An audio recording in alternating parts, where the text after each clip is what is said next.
SSC ও সমমান পরীক্ষায় পাশের হার নেমে এসেছে ৬২.২৫%, যা গত ১৯ বছরের মধ্যে সর্বনিম্ন। এক বছরের ব্যবধানে পাশের হার কমেছে ৬.২ পয়েন্ট। শুধু পাশের হারই নয়, এক বছরের ব্যবধানে জিপিএ ৫ পাওয়ার সংখ্যাও কমেছে ২২,০০০-এর বেশি। হঠাৎ করে ফলাফলে এমন বড় পতনের কারণ কি? শিক্ষা সংশ্লিষ্টদের মতে এবারের ফল বিপর্যয়ের পেছনে একক কোনো কারণ নেই। পরিবর্তিত কারিকুলাম ও সিলেবাস, পরীক্ষার ধরনে পরিবর্তন, শিক্ষার্থীদের প্রস্তুতির ঘাটতি এবং বিভিন্ন সময়ে শিক্ষা কার্যক্রমে বিঘ্ন, সব মিলিয়েই ফলাফলে বড় প্রভাব পড়তে পারে। বিশেষ করে পরিবর্তিত শিক্ষা কাঠামোর সঙ্গে শিক্ষার্থী ও শিক্ষকদের মানিয়ে নেয়ার বিষয়টিও গুরুত্বপূর্ণ হয়ে উঠেছে। শ্রেণীকক্ষে সঠিক পাঠদান না করিয়ে নতুন নিয়ম চাপানোর খেসারত ফলাফলেই দৃশ্যমান বলে মনে করছেন বিশ্লেষকেরা। দীর্ঘদিনের শিক্ষা কার্যক্রমে বিঘ্ন, রাজনৈতিক অস্থিরতা, আন্দোলন ও পড়াশোনায় অনিয়মের কারণে শিক্ষার্থীদের প্রস্তুতির ভিত্তি অত্যন্ত দুর্বল ছিল।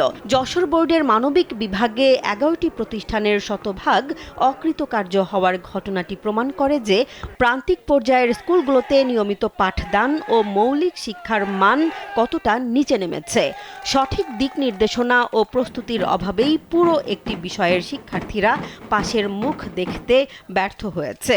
আমরা দেখেছি যারা পরীক্ষায় সাধারণত খারাপ করে তার বেশিরভাগ স্টুডেন্টই অলমোস্ট 100% স্টুডেন্টই তারা ক্লাসে তাদের অ্যাটেন্ডেন্স কম।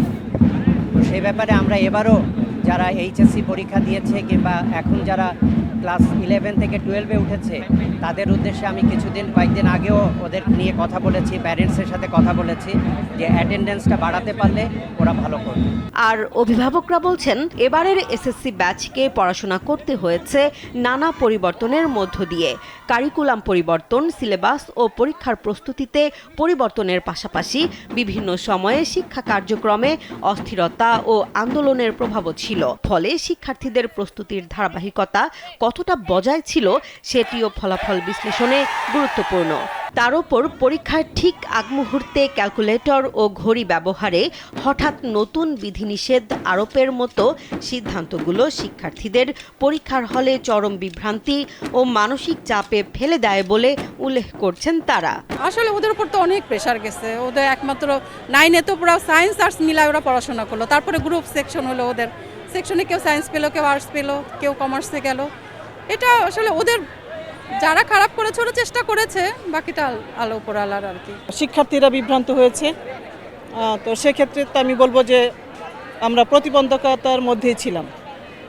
ইভেন যখন পরীক্ষা শুরু হওয়ার আগ মুহূর্তে আমরা নানা রকম সমস্যা ফেস করেছি। কারণ তখন হঠাৎ করে বলেছে যে এরকম এই ঘড়ি ব্যবহার করা যাবে না, এটা রেখে যেতে হবে, এইরকম স্কেল ব্যবহার করা যাবে না, এরকম বোর্ড ব্যবহার করা যাবে না, ক্লিপবোর্ড, স্বচ্ছ বোর্ড ব্যবহার করতে হবে। তো আমার কথা হচ্ছে যে এই ডিসিশনগুলো তাৎক্ষণিক না দিয়ে যদি আগে রাতে দিত তাহলে কিন্তু সেটা আমাদের শিক্ষার্থী প্লাস অভিভাবক সবার জন্য খুব ভালো হতো। এবার 11টি শিক্ষা বোর্ডে এসএসসি ও সমমান পরীক্ষায় অংশ নেয় 18,29,485 জন শিক্ষার্থী। এর মধ্যে পাশ করেছে 11,38,877 জন। পাশের হার 62.25%। জীবন অবাক না করলে কে করবে? 28% মিল্ক ফ্যাটের অবাক করার সাথে ফ্রেশ মিল্ক পাউডার। জীবন অবাক করুক প্রতিদিন। অথচ 2021 সালে পাশের হার ছিল রেকর্ড 93.6%, আর 2007 সালে ছিল 57.37%। অর্থাৎ এবারের ফলাফল 2007 সালের পর সর্বনিম্ন। বোর্ড ভিত্তিক বিশ্লেষণে দেখা যায় সাধারণ শিক্ষা বোর্ডে পাশের হার 64.05% হলেও মাদ্রাসা 55.49% ও কারিগরি 58.20%। লিঙ্গ ভিত্তিক ফলাফলেও রয়েছে বড় পার্থক্য।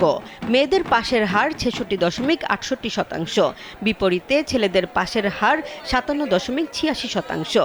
অর্থাৎ মেয়েদের তুলনায় ছেলেদের পাশের হার প্রায় 9% পয়েন্ট কম। শিক্ষা সংশ্লিষ্টদের কেউ কেউ এর পেছনে ছেলেদের পড়াশোনায় অনিয়ম, উদাসীনতা এবং সামাজিক রাজনৈতিক অস্থিরতার প্রভাবকে কারণ হিসেবে দেখছেন।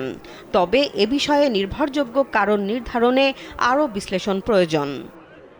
শুধু পাশের হার নয়, কমেছে জিপিএ 5 পাওয়ার সংখ্যাও। এবার পূর্ণাঙ্গ জিপিএ 5 পেয়েছে 1,16,676 জন। গত বছর এই সংখ্যা ছিল 1,39,032 জন। অর্থাৎ এক বছরের ব্যবধানে জিপিএ 5 কমেছে 22,356টি। সব মিলিয়ে 19 বছরের মধ্যে সর্বনিম্ন পাশের হার শিক্ষা ব্যবস্থার সামনে বড় একটি সতর্কবার্তা। পরিবর্তিত কারিকুলাম, পরীক্ষার পদ্ধতি, শিক্ষা কার্যক্রমে বিঘ্ন কিংবা শিক্ষার্থীদের প্রস্তুতির ঘাটতি যে কারণেই বড় হয়ে থাকুক তা চিহ্নিত করে পরবর্তী ব্যাচগুলোর জন্য পাঠ্যক্রম, পরীক্ষা পদ্ধতি ও প্রস্তুতির কাঠামো আরও বাস্তবসম্মত করাই এখন সবচেয়ে জরুরি। জেসমিন জাহান, কালবেলা।